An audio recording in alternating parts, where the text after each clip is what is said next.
ಗುರು ಉತ್ತರಿಸ್ತಾನೆ, ಯಲ್ಲಬ್ಧ್ವಾ ಪುಮಾನ್ ಸಿದ್ಧಃ ಭವತಿ ಅಮೃತಃ ಭವತಿ ತೃಪ್ತಃ ಭವತಿ. ಮೂರು ಹೇಳ್ತಾ, ಯಲ್ಲಬ್ಧ್ವಾ, ಈ ಪ್ರೇಮ ಸಾಮ್ರಾಜ್ಯದಲ್ಲಿ ನೀನು ಪ್ರವೇಶ ಮಾಡಿದರೆ, ಅಂದರೆ ಮನಸ್ಸು ಪ್ರೇಮದಿಂದ ತುಂಬಿ ಹೋಯಿತು ಅಂದರೆ ಏನಾಗ್ತದೆ ಅದನ್ನು ಹೇಳ್ತಾನೆ. ಯಲ್ಲಬ್ಧ್ವಾ, ಇದು ನಿನಗೆ ಸಾಧ್ಯವಾದರೆ ಸಿದ್ಧ ಸಿದ್ಧ ಭವತಿ, ಅವನೇ ಸಿದ್ಧ ಪುರುಷನಾಗ್ತಾನ, ಅವ ಸಿದ್ಧನಾಗ್ತಾನ, ಅಮೃತನಾಗ್ತಾನ, ಮೂರನೆಯದು ತೃಪ್ತನಾಗ್ತಾನ. ಮೂರು ಪ್ರೇಮದ ಫಲಗಳೇನು ಅಂದರೆ, ಇದೊಂದು ವೃಕ್ಷ, ಪ್ರೇಮದ ವೃಕ್ಷ, ಸ್ವಚ್ಛ ಸುಂದರ ದೇವ ಪ್ರೇಮದ ವೃಕ್ಷ. ಈ ವೃಕ್ಷದ ಫಲಪುಷ್ಪಗಳು ಯಾವುವು ಅನ್ನೋದನ್ನು ಈಗ ಹೇಳ್ತಾ, ಇದರ ಫಲ ಎಂಥದು ಅಂದರೆ ಸಿದ್ಧ ಅಮೃತ, ಆ ಬಳಿಕ ತೃಪ್ತ ಭವತಿ. ನಾವು ಸಿದ್ಧರಾಗ್ತೇವೆ. ಸಿದ್ಧರಾಗೋದು ಅಂದರೆ ಸಿದ್ಧಿಯನ್ನು ಪಡಿತೇವೆ. ಮತ್ತು ಸಿದ್ಧಿ ಅಂದರೆ ಏನು, ಇದು ನಮ್ಮ ಕಲ್ಪನಾ ಬಹಳ ಬೇರೆ. ಸಿದ್ಧಿ ಅಂದ್ರೆ ನಮ್ಮಂಗಿರಬಾರದು. ನಮ್ಮಂಗ ಅವ ನೆಲದ ಮೇಲೆ ನಡೆದ ಅವ ಸಿದ್ಧಲ್ಲ. ನಮಗೆ ಏನೇನು ಬರೋದಿಲ್ಲ ಅವಾಗ ಬರ್ತಿರ್ಬೇಕು, ಅದಕ್ಕೆ ಸಿದ್ಧಿ ಅಂತ ನಾವು ಕರೆದೇವಿ. ಹಿಂಗೆ ನಡೆದು ಬಂದರೆ ಸಿದ್ಧಿ ಅಲ್ಲ. ಸುಮ್ಮನೆ ಹಿಂಗೆ ಆಕಾಶದಾಗ ತೇಲಿ ಬಂದರೆ ಸಿದ್ಧಿ. ಸುಮ್ಮನೆ ಒಂದು ನೀರು ಹಾಕಿ ಒಂದು ಗಿಡ ಬೆಳೆಸಿ ಸಾವಿರಾರು ಹಣ್ಣು ಹಂಪಲ ಮಾಡಿದರೆ ಸಿದ್ಧಿ ಅಲ್ಲ. ನಮ್ಮ ದೃಷ್ಟಿಯೊಳಗೆ ಸಿದ್ಧಿ ಅಂದರೆ ಏನು, ಸುಮ್ಮನೆ ಹಿಂಗೆ ನೋಡದೆ ಒಂದು ಹಣ್ಣು ಆಕಾಶದಿಂದ ಬಿತ್ತು, ಇದು ಸಿದ್ಧಿ. ಪಾಪ ಇವ ನೆಲದಾಗ ಬೇಕಾದಷ್ಟು 1000 ವರ್ಷ ಆದರೂ ಸಹಿತ ಹಣ್ಣು ತೆಗಿತಿರ್ತಾನ, ಅದು ಸಿದ್ಧಿ ಆಗಲಿಲ್ಲ. ಮಣ್ಣಿನಿಂದ ಹಣ್ಣು ತೆಗೆದ, ಸಿದ್ಧಿ ಅನ್ನಿಸ್ಲಿಲ್ಲ. ಒಂದು ಹಣ್ಣ ಕೊಡಬೇಕಾದ್ರೆ ಎಷ್ಟು ತಾಪ, ಎಷ್ಟು ನೋವ. ಇಲ್ಲಿ ಒಕ್ಕಲಿಗೆ 1000 ಹಣ್ಣ ಕೊಡ್ತಾನೆ, 1,00,000 ಹಣ್ಣ ಕೊಡ್ತಾನೆ, ಸಿದ್ಧಿ ಅಲ್ಲೇನು. ಸಿದ್ಧಿ ಅನ್ನೋದು ನಮ್ಮ ದೃಷ್ಟಿಯೊಳಗೆ ಬಹಳ ಭಿನ್ನ. ನಿಮ್ಮ ಕಿಶೆದಾಗ ಏನದ ನಾ ಹೇಳಿದ್ರೆ ಸಿದ್ಧಿ, ಹೌದಲ್ಲ ಹೇಳಿ. ಹಾಗ ನಿಮ್ಮ ಮನುಷ್ಯನಾಗ ಏನದ ಹೇಳಿದ್ರೆ ನಾನು ಸಿದ್ಧಿ ಪುರುಷ. ನನ್ನ ಕಿಶೆದಾಗ ಏನದ ಗೊತ್ತಿರೋದಿಲ್ಲ, ನನ್ನ ಮನುಷ್ಯನಾಗ ಏನದ ಗೊತ್ತಿರೋದಿಲ್ಲ. ಇವೆಲ್ಲ ಸಿದ್ಧಿ ಅಲ್ಲ, ಇವೆಲ್ಲ ಪರಿಮಿತಿಗಳು. ಈ ಜಗತ್ತಿನಾಗ ಇರೋ ತಕ ನಾವು ಪರಿಮಿತಿಯಲ್ಲೇ ಇರಬೇಕಾಗ್ತದೆ. ನಮ್ಮ ಕಾಲು, ನಮ್ಮ ಕೈಯ, ಇವುಗಳನ್ನು ಹಿಡ್ಕೊಂಡೇ ಜಗತ್ತಿನಲ್ಲಿ ಬದುಕಬೇಕು. ಕಾಲಿರೋ ತಕ ಹಿಂಗೆ ನಡೆಯೋದು, ನೆಲದ ಮೇಲೆ ನಡೆಯೋದು. ಕಾಲಿರೋದೇ ನೆಲದ ಮೇಲೆ ನಡೆಯಕ್ಕೆ, ಆಕಾಶದಾಗ ನಡೆಯಕ್ಕೆ ಕಾಲೇ ಹಾಕಬೇಕು ಹೇಳಿ. ನೆಲದ ಮೇಲೆ ಕೆಲಸ ಮಾಡೋದು, ಕೈ ಕೆಲಸ ಮಾಡೋದು. ಇಲ್ಲೇ ಒಂದಿಷ್ಟು ಮಡಿ ಮಾಡೋದು, ಒಂದಿಷ್ಟು ಮಣ್ಣು ಚೆನ್ನಾಗಿ ಹಾಕೋದು, ಒಂದು ಬೀಜ ಇಡೋದು, ಒಂದಿಷ್ಟು ನೀರು ಹಾಕೋದು, ಇದ ಪೂಜಾ, ಇದ ಪ್ರೇಮದ ಸಾಧನ. ಆ ಬಳಿಕ ಒಂದಿಷ್ಟು ಹಿಂಗೆ ಬರ್ತದೆ ನೋಡಿ, ಆನಂದ ಪಡಕ್ಕೆ ಶುರು ಮಾಡೋದು.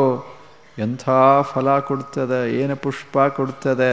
ಅವಾಗ ಅನ್ನೋದು, this is the grace of god, ಇದು ದೇವನ ಅನುಗ್ರಹ. ಹೀಗೆ ಭಾವಿಸ್ತಾನಲ್ಲ ಅವ ಭಕ್ತ. ಇದು ದೇವಾನುಗ್ರಹ. ನಾನೇನು ಮಾಡಿಲ್ಲ, ಸುಮ್ಮನೆ ಒಂದು ಬೀಜ ಇಟ್ಟೆ, ಯಾರೋ ಅದನ್ನು ಬೆಳೆಸಿದರು. ನಾವೇನು ಬೆಳೆಸ್ತೇವೆ, ಏನು ಮಾಡೋದಿಲ್ಲ. ನಮಗೇನು ಗೊತ್ತದ, ಬೆಳೆಸೋದು ಗೊತ್ತಿಲ್ಲ, ತೆಗೆಯೋದು ಗೊತ್ತಿಲ್ಲ, ಕಿತ್ತೋದು ಅಷ್ಟೇ ಗೊತ್ತು, ಇನ್ಯಾವುದೂ ಆಗೋದು. ಸುಮ್ಮನೆ ನೀರು ಹಾಕ್ತೇವೆ, ಒಳಗಿಂದ ಬಂದು ಬಿಡ್ತದೆ. ಎಂಥ ಚಮತ್ಕಾರ. ಜಗತ್ತೆಲ್ಲ ಸಿದ್ಧಿಗಳ ವಿಸ್ತಾರ ಅಂತ ನೋಡವನೇ ಭಕ್ತ. ಇದೆಲ್ಲ ಪರಮಾತ್ಮನ ಅದ್ಭುತ ಸಿದ್ಧಿಯ ಕ್ಷೇತ್ರ ಇದು. ಅದ್ಭುತ ಸಿದ್ಧಿಯ ಕ್ಷೇತ್ರ. ಎಂಥ ಸುಂದರವಾದ ಜಗತ್ತಾಯಿತು. ಹೀಗೆ ಮಾಡಿ ಸುಮ್ಮನೆ ಹೀಗೆ ಒಂದಿಷ್ಟು ಬಂತು ಅಂದರೆ ಇದು ಭಗವತ್ ಪ್ರಸಾದ. ಸಿದ್ಧ ಭವತಿ ಅಂದರೆ ಜಗತ್ತನ್ನೆಲ್ಲ ಇದು ಸಿದ್ಧಿಗಳ ಕ್ಷೇತ್ರ ಅಂತ ನೋಡಕ್ಕೆ ಶುರು ಮಾಡ್ತಾನ ಭಕ್ತ. ಇದು ಆಶ್ಚರ್ಯ ಅನ್ನಿಸ್ತದ ಅವನಿಗೆ. ಎಲ್ಲ ಎಂಥ ಅದ್ಭುತ ನಡೆದದ ಈ ಜಗತ್ತಿನಾಗ. ಎಲ್ಲವೂ ಸಿದ್ಧಿ. ನಾನಿರೋದು ಸಿದ್ಧಿಗಳನ್ನು ನೋಡೋದಕ್ಕಾಗಿ ಈ ಜಗತ್ತಿನಾಗ. ಹೇಳಿ, ಎಲ್ಲಿ ಸಾಗರ, ಎಲ್ಲಿ ವಿಜಾಪುರ? ಒಂದು ಪೈಪು ಇಲ್ಲಿದ ತರಬೇಕಾದ್ರೆ ಊರಾಗಿಂದ ಇಲ್ಲೇ ನಳ ಇರ್ತದೆ, ಅದರಾಗಿಂದ ಒಂದು ಪೈಪ್ ತಗೋಬೇಕಾದ್ರೆ, ಒಂದು ನಳ ತಗೋಬೇಕಾದ್ರೆ ಎಷ್ಟು ತಾಪ, ಏನು ಮಾತು. ಅದ್ರಾಗ ಒಮ್ಮೊಮ್ಮೆ ಸ್ವಚ್ಛ ಬರ್ತಾವ, ಒಮ್ಮೊಮ್ಮೆ ಹೊಲಸ ಬರ್ತಾವ. ಇಲ್ಲೇನು ಒಮ್ಮೆ ಎಷ್ಟು ತಿರುವಿದರೂ ಒಂದು ಹನಿ ಬರುವುದಿಲ್ಲ. ಇದು ನಮ್ಮ ಪರಿಸ್ಥಿತಿ.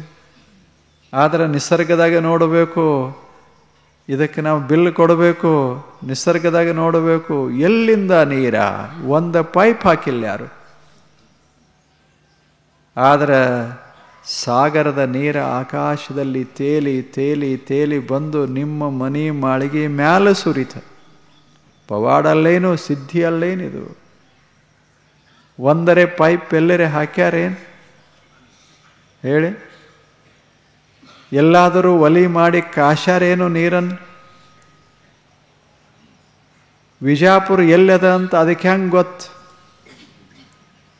ಹಂಗೆ ಅಲ್ಲಿಂದ ಸಾವಿರಾರು ಕಿಲೋಮೀಟರ್ ಆಕಾಶದಾಗ ಹರಿದು ಹರಿದು ಹರಿದು ಬಂದು ವಿಜಾಪುರದಾಗ ನಿಮ್ಮದ ಮನೆ ಮಿಸ್ಟರ್ ಎಕ್ಸ್ ಇವನ ಮನೆ ಮ್ಯಾಗ ನೀರು ಬಿತ್ತು.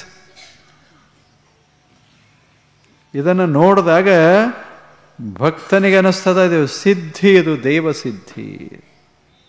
ಸಿದ್ಧ ಪುರುಷ ಸಹ ಭವತಿ. ಇವ ಸಿದ್ಧಿಗಳು. ಇವುಗಳನ್ನು ನೋಡುವ ಮನುಷ್ಯನೇ, ಆ ಪ್ರೇಮಳ ಮನುಷ್ಯನೇ, ಭಕ್ತನೇ ಸಿದ್ಧ. ಜಗತ್ತೆಲ್ಲ ಹಾಗೆ ನಡೀತಾ ಇದೆ. ಎಷ್ಟು ಆಶ್ಚರ್ಯದ, ಎಷ್ಟು ಅದ್ಭುತ. ಇದು ಅಲ್ಲೇನು, ಎಲ್ಲಿ ಸಿದ್ಧಿಗಳಿಲ್ಲ. ಸಿದ್ಧಿಗಳು ಎಲ್ಲಿಲ್ಲ. ನಮಗೆ ಆಗಲಾರದ್ದೇ ಅದ್ಭುತ ನಡೆದದ ಈ ಜಗತ್ತಿನೊಳಗೆ. ಎಲ್ಲಿಲ್ಲ ಸಿದ್ಧಿ. ಆದ್ರೆ ಆ ರೀತಿ ನೋಡೋದಿಲ್ಲ ನಾವು. ನಮಗೇನದ, ನಮ್ಮದ ಒಂದು ಥರ, ನಮ್ಮ ಸಿದ್ಧಿಗಳು ಒಂದು ಥರ. ಒಂದು ಇರಿಬಿ ಹೋಗ್ತಿತ್ತು ಅಂದ್ರೆ ಅದನ್ನು ನೋಡಿ ಕೊಂದುಬಿಡೋದು, ಇದು ಸಿದ್ಧಿ. ಇಲ್ಲೇ ಒಂದು ಯಾವುದರ ಇರಿಬಿ ಸತ್ತು ಅಂದ್ರೆ ಅದನ್ನು ಜೀವಂತ ಮಾಡೋದು. ಆದರೆ ಇರಿಬಿಗಳೇ ಲಕ್ಷಾಂತರ ಇರಿಬಿಗಳನ್ನು ತಯಾರು ಮಾಡ್ತಾವ. ಒಂದು ಸಾಯ್ತಾ ಇರುವಾಗ 1000 ಹುಟ್ಟುತ್ತಾ ಇರ್ತಾವ. ಈ ಜಗತ್ತಂದ್ರೆ ಕ್ರಿಯೇಷನ್ ಆಫ್ಟರ್ ಡಿಸ್ಟ್ರಕ್ಷನ್.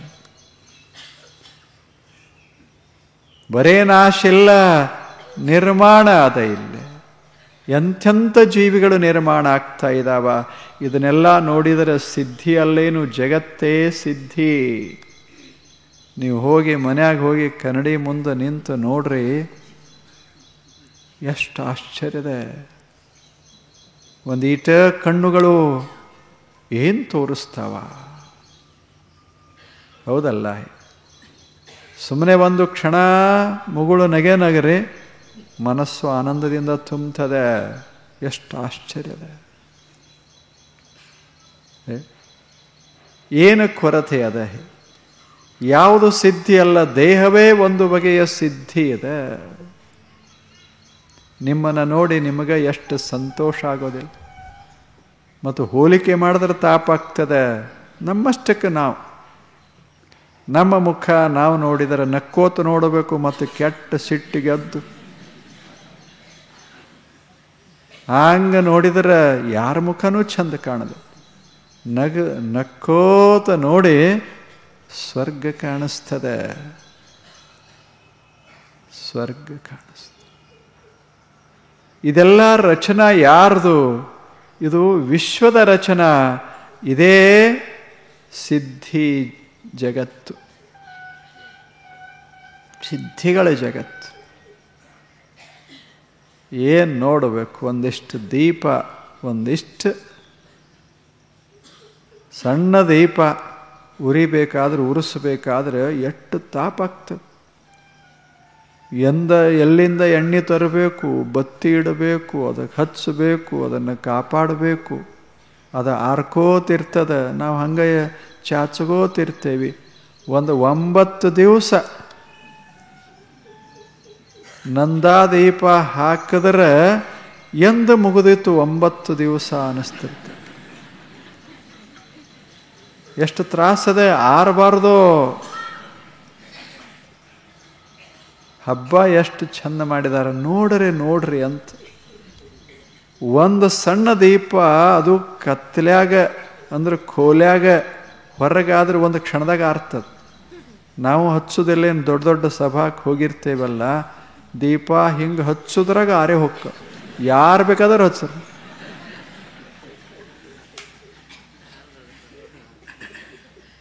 ಮತ್ತು ಅವು ಹಚ್ಚೋದರೆ ಬಿಡ್ತೇವೇನು? ಹಚ್ಚದಂಗೆ ಮಾಡೋದದ, ಅವು ಆರ್ಕೋತ ಹೊಂಟ್ರಿತಾವ. ಯಾರು ಹಚ್ಚಿದ್ರೇನು? ಅಮೃತ ಕೈ ಹಚ್ಚಿದ್ರೂ ಆರುವೆ, ಮೃತ ಕೈ ಹಚ್ಚಿದ್ರೂ ಆರ್ತಾವಂತ ತಿಳ್ಕೊಂಡರೆ ಸುಮ್ಮನೆ ಹಚ್ಚುದರೆ ಬಿಡ್ತೇವೇನು? ಏನು ಆಶ್ಚರ್ಯ ನೋಡು. 4-8 ಮಂದಿ ಹಿಂಗೆ ನಿಂದಿರ್ತೇವೆ, ಏನು ಅದ್ಭುತ ಕಾರ್ಯ ನಡೆದಿರ್ತದೆ. ಸಾವಿರಾರು ಜನ ನೋಡ್ತಾನೆ ಇರ್ತಾರೆ, ಅವು ದೀಪಗಳು ಹತ್ಕೊಳ್ಳೋದೇ ಇಲ್ಲ. ಎಷ್ಟು ಮಜಾ. ಆದರೆ ಸೂರ್ಯ ಅಂತಾನೆ, ಬರ್ರಿ ನಾನು ಬರ್ತೀನಿ, ಒಂದು ಕ್ಷಣ ಬರ್ತೀನಿ, ನಶಿಕಿನಲ್ಲಿ ಬನ್ನಿ ಹೇಳಿ ಹಿಂಗೆ ಬರ್ತೀನಿ. ಆರೋದೇ ಇಲ್ಲ. ಒಂದು ಕಡೆ ಅಲ್ಲ, 2 ಕಡೆ ಅಲ್ಲ, ಜಗತ್ತಿನ ತುಂಬ ನಿಮಗಿಷ್ಟು ಬೆಳಕ ಕೊಡ್ತೇನೆ. ಗೊತ್ತಿರಲಿ, ಒಂದು ಸಣ್ಣ ದೀಪ, ನಂದಾದೀಪ ಮಾಡಬೇಕಾದ್ರೆ ಇಷ್ಟು ಪರಿಶ್ರಮದ, ಇಷ್ಟು ಕಷ್ಟದ. ಇಲ್ಲಿ ಜಗತ್ತಿನಲ್ಲಿ ದೇವರು ಒಂದು ದೀಪ ಹಚ್ಚಾನ.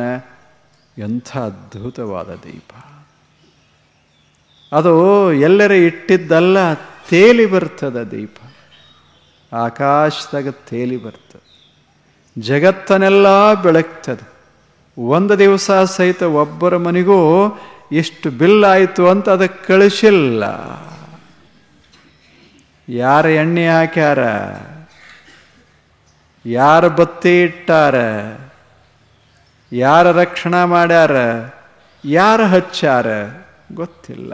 ಆದರೆ ಹತ್ಯದ ಯಾರೂ ಇಲ್ಲ.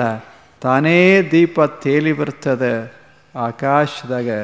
12 ತಾಸ 1 ನಿಮಿಷ ತಡ ಮಾಡೋದಿಲ್ಲ, 1 ನಿಮಿಷ ಹೆಚ್ಚಿರೋದಿಲ್ಲ. ಹಿಂಗೆ ತೇಲಿ ಎಲ್ಲ ಕಡೆ. ನಾವು ಪಾಪಿಗಳೋ ಪುಣ್ಯವಂತರೋ, ನಮ್ಮ ಮನೆ ಮೇಲೆ ಬೆಳಕ ಬೀಳ್ತದೆ. ಎಂಥ ಅದ್ಭುತ ಅಲ್ಲೇನು? ಇದು ಸಿದ್ಧಿ, ಜಗತ್ತೇ ಸಿದ್ಧಿ. It is A miracle. The whole world itself is the world is a miracle. ಇದೇನು ನಡೆದದ ಇದೆಲ್ಲವೂ ಜಗತ್ತು, ಈ ಜಗತ್ತೇ ಒಂದು ಅದ್ಭುತ. ಇದೊಂದು ಅದ್ಭುತ. ಈ ದೃಷ್ಟಿ ಯಾರಿಗೆ ಬರ್ತದಲ್ಲ ಅವನೇ ಭಕ್ತ. ಭಕ್ತನಿಗೆ ಈ ದೃಷ್ಟಿ ಬರೋದರಿಂದ ಅವ ಸಿದ್ಧ ಪುರುಷ. ಎಷ್ಟು ಚೆನ್ನಾಗಿದೆ ಇದು! ಸಿದ್ಧ ಎಲ್ಲಬ್ಧ್ವಾ ಪುಮಾನ್ ಸಿದ್ಧ ಭವತಿ. ಯಾವ ಪ್ರೇಮವನ್ನು ನಾವು ಪಡೆದ್ರೆ ನಾವು ಸಿದ್ಧ ಪುರುಷರಾಗ್ತೇವಿ. ಇದು ಸಿದ್ಧಿಯಲ್ಲಿನಿಂದ ಮನೆಗೆ ಹೋಗಿ ನೋಡ್ರಿ. ಸುಮ್ಮನೆ ಎಲ್ಲ ಬೇರೆ ದೃಷ್ಟಿಯಿಂದ ನೋಡಬೇಕು. ಎಷ್ಟು ಆಶ್ಚರ್ಯ ಅನ್ನಿಸ್ತು. ಅದೋ ಸಿದ್ಧಿ. ಹೆಂಗೆ ಮೊಬೈಲ್ ತೆಗಿತೀರಿ ಕೈಯಾಗ, ಹಿಡಿದ ಕೂಡಲೇ ಎಲ್ಲೋ ಇರ್ತಾರವ್ರು, ಎಲ್ಲದಾರ ಗೊತ್ತಿಲ್ಲ. ಅವ್ರು ಕೂಡ ಸಂಪರ್ಕ ಏರ್ಪಡ್ತದೆ.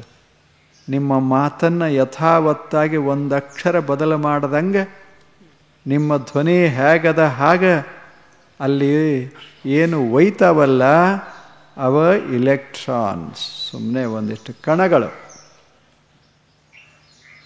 ಆ ಕಣಗಳು ಅಷ್ಟು ತೀವ್ರವಾಗಿ ಆಕಾಶಕ್ಕೆ ಹಾರಿ ಆ ಬಳಿಕ ಆ ಮನುಷ್ಯನ ಹುಡುಕಾಡ್ಕೋತ ಹೋಗಿ ಅವನ ಕಿಶದಾಗ ಅದು ಗೊತ್ತದಕ್ಕೆ ಅವ ಎಲ್ಲಿ ಹಾಕಿಡೊಲ್ಲಾಕ ಅಲ್ಲಿಗೆ ಹೋಗಿ ಅದನ್ನು ಬಾರಿಸಿ ಆ ಬಳಿಕ ಇದು ಸಂದೇಶ ಅಂತ ಹೇಳಿ ಹೋಗ್ತಾವಲ್ಲ, ಇವು ಮನುಷ್ಯಂದಲ್ಲ, ಇಲೆಕ್ಟ್ರಾನ್ಸ್, ವಿಶ್ವದ ರಚನೆಗಳಿವೆಲ್ಲ.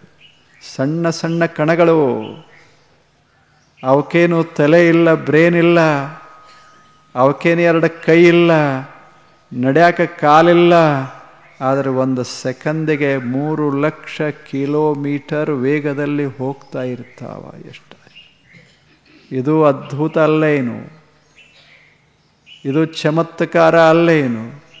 ಜಗತ್ತೆಲ್ಲ ಸಿದ್ಧಿಯನ್ನು ಮಾಡುವಾಗ ಭಕ್ತ ಸಿದ್ಧಿಯನ್ನು ನೋಡಿ ಸಂತೋಷ ಪಡ್ತಿರ್ತಾನೆ, ಅವನಿಗೆ ಭಕ್ತ ಸಿದ್ಧ ಭವತಿ. ಇದು ಮೊದಲನೇದ್ದು.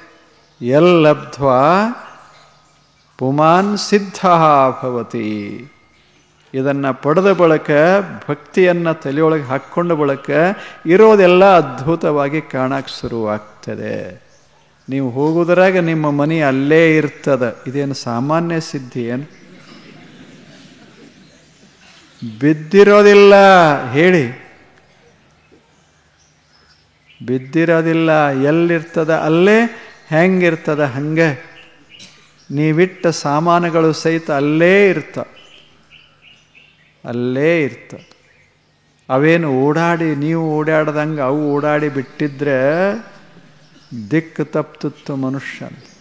ಸಿದ್ಧಿ ಮಾಡಕ್ಕೆ ಹೋಗಿ ಅವು ಅಲ್ಲೇ ಅದಾವತ್ತ ಚಂದದ ಇರೋದೇ ಸಿದ್ಧಿ. ಅದು ಆಕಾಶದಲ್ಲಿ ಇಷ್ಟು ನಕ್ಷತ್ರಗಳೇ ಓಡಾಡಿಕೊಂಡಿರುವಾಗ ನಮ್ಮ ಸಾಮಾನ ತಣ್ಣಗದಾವಲ್ಲ, ಇದೇನು ಸಾಮಾನ್ಯ? ಹೀಗೆಲ್ಲ ನೋಡೋದು. ಒಂದು ಮಗು ನಿಮ್ಮ ಮನೆಯಲ್ಲಿ ಬರ್ತದೆ, ಎಲ್ಲಿಂದ ಬರ್ತದೋ ಯಾಕೆ ಬರ್ತದೋ ಗೊತ್ತಿಲ್ಲ, ಸುಮ್ಮನೆ ಬಂದು ಒಂದು ಕ್ಷಣ ನಗ್ತದೆ, ಮನ್ಯಾಗ ಬೆಳಕು ಬೀಳ್ತದೆ. ಇದು ಸಿದ್ಧಿಯಲ್ಲೇ? ಇಲ್ಲದ್ದು ಹಾಗಾಗ್ತದೆ. ರಾತ್ರಿ ಮಲ್ಕೋತೀರಿ, ಎಲ್ಲ ಹೋಗೇ ಬಿಡ್ತೀರಿ, ಬೆಳಿಗ್ಗೆ ತಾನೇ ಕಣ್ಣು ತೆರಿತಾವ, ಜಗತ್ತು ಹಂಗೆ ಇರ್ತದೆ. ಇದು ಅಲ್ಲೇನು ಸಿದ್ಧಿ? ಹೀಗೆಲ್ಲ ನೋಡ್ತಾ ನೋಡ್ತಾ ಹೋಗುವವನೇ ಭಕ್ತ. ಭಕ್ತನ ದೃಷ್ಟಿಯೊಳಗೆ ಎಲ್ಲವೂ ಸಿದ್ಧಿ, ಆತನೇ ಸಿದ್ಧ ಪುರುಷ.